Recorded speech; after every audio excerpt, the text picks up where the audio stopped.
皆さんこんにちは。好奇心 TV です。今回の動画は中東情勢の緊張が続く中で日本に住む私たちに降りかかる困難について触れていきたいと思います。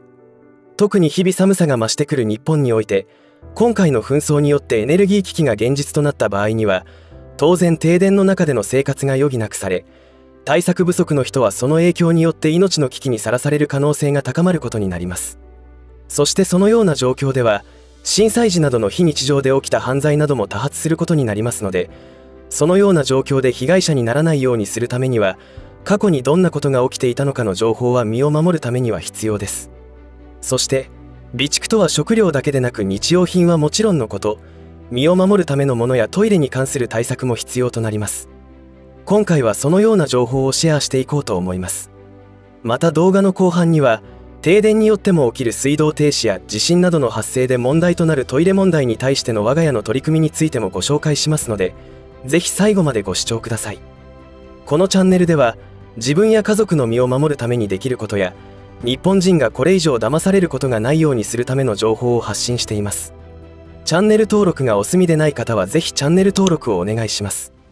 さて、中東情勢はご存知の通り人質解放が進められ一時的な停戦状態が保たれています。しかし、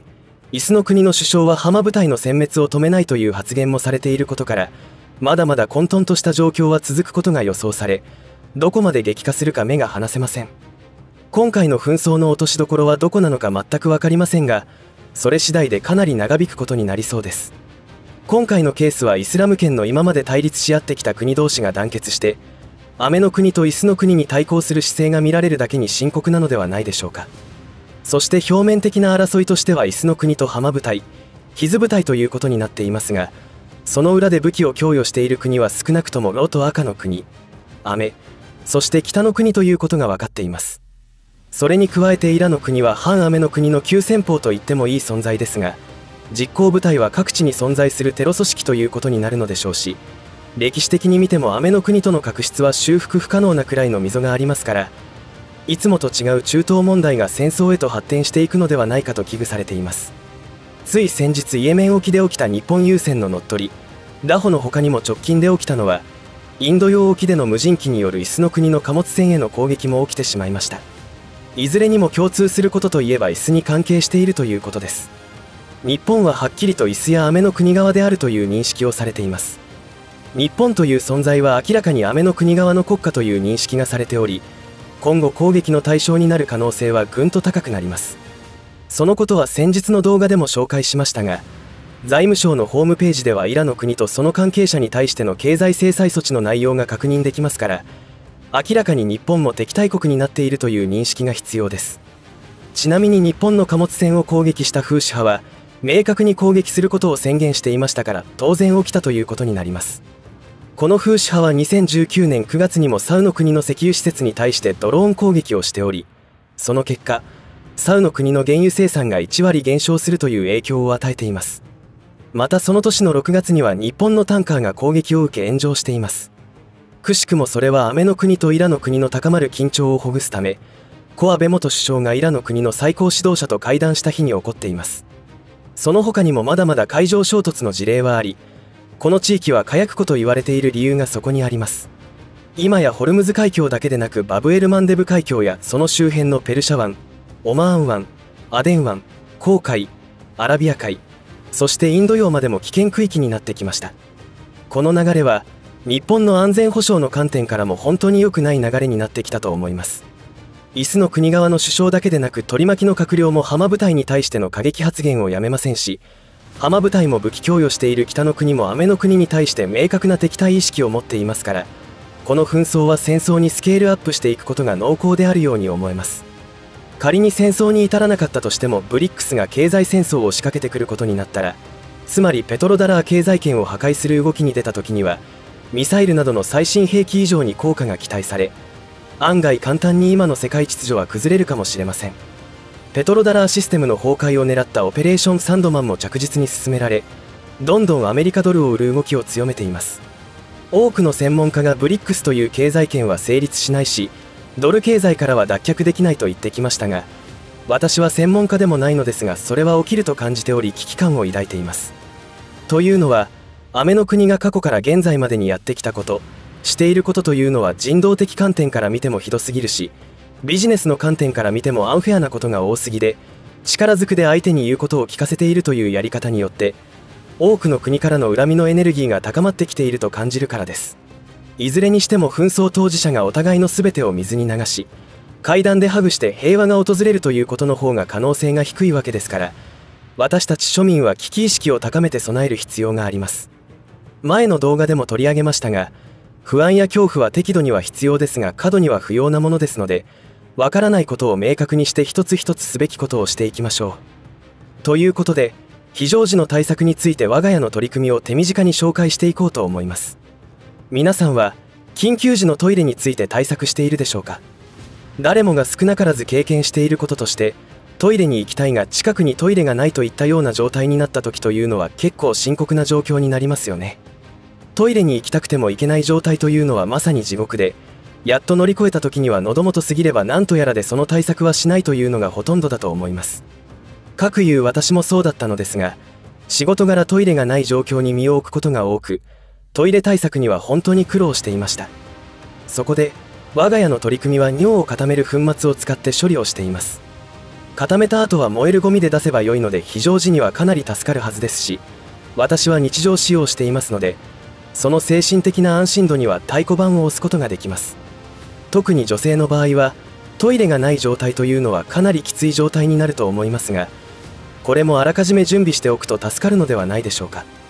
この製品は個別包装されたものとそうでないものの2種類が販売されています。当然コスパがいいのは個別包装されていないものとなりますが、私は日常使いとしては個別包装していないものを利用し、非常時用として車や避難用リュックに入れているのが個別包装タイプのものとなります。1回の使用で1袋ということです。合わせて準備が必要なのは排泄物を入れるビニール袋となります。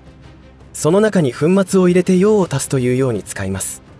瞬間固まっていくので驚くことになりますが、女性の場合は100均で売っているような箱型のプラスチックを用意してそこにするのが良いと思います。がっつり被災時用としては折りたたみ式便座を用意し、1人用折りたたみテントも準備していますので、あっという間に仮設トイレが設置できますし安心です。ただ台の方の後始末に関しては匂いもあるので悩ましいわけですが、ビニール袋に出した上から液体と凝固剤を散りばめて、その上から水をかぶせれば瞬時に飛膜ができて匂いを封じ込めるのではないかと考えています。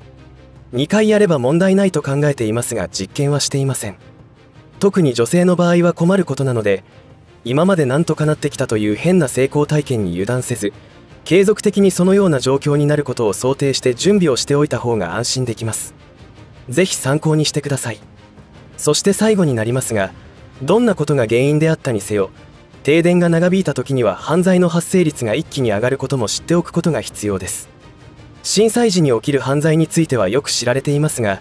避難所に着いたから安心だとは決して思わないことです。絶対一人でトイレに行くこともしてはいけませんし、寝ている時も警戒しなくてはいけません。実際起きたことで言うと、避難所で寝ていた時に男性に襲われるということが多発していたそうです。周囲の人間も異変に気がついたものの見てみないふりをしていたのだというのです。なので避難する際には目立った色の服や肌の露出が多い服というのは被害に遭う確率が高まるそうなので心得ておくべきでしょう。ついでに言っておくと、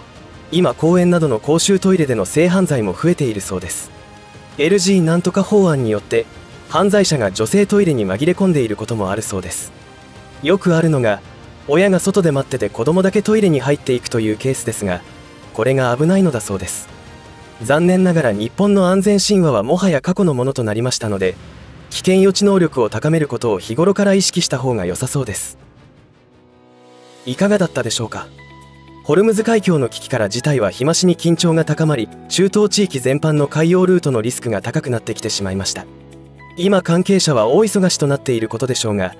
常に不安定な状況が続いていたいつもの中東紛争とは明らかに違った状況が起きているのではないでしょうか。こうして世界紛争について多くを知ると、結局国益をかけた紛争というよりも、その時の権力者やその周辺の利益共同体の利権絡みの争いではないかと推察されます。表向きは宗教的な争いにカモフラージュされていますが、それは口実であって、本当の狙いはエネルギーに絡んだものだということが分かってきます。今回の紛争もそういう構図になっていると思われますが、そのとばっちりを受けるのはいつも庶民ということになるわけですよね。とりあえず世界で何が起きていて、私たちに降りかかる試練というものを想像力をフル稼働させて、できる限りのオプションを考え対策するしか方法はなさそうです。知れば知るほど私たちは騙されてきたということが分かりますが、そのことを理解していれば先回りして対策ができるというものです。今の状況はきっと良い方向に向かうために必要な生み出しのようなものだと思います。ぜひ共に試練を乗り越えて生き延びていきましょう。最後までお付き合いありがとうございました。以上で今回の話は終わりとしますが、皆さんの応援が次の動画作成の力になりますので、いいねボタン、チャンネル登録、通知設定をオンにしていただけると嬉しいです。また、コメント欄へのご意見、ご感想の書き込みもいただけたら励みになります。最後までご視聴ありがとうございました。好奇心 TV でした。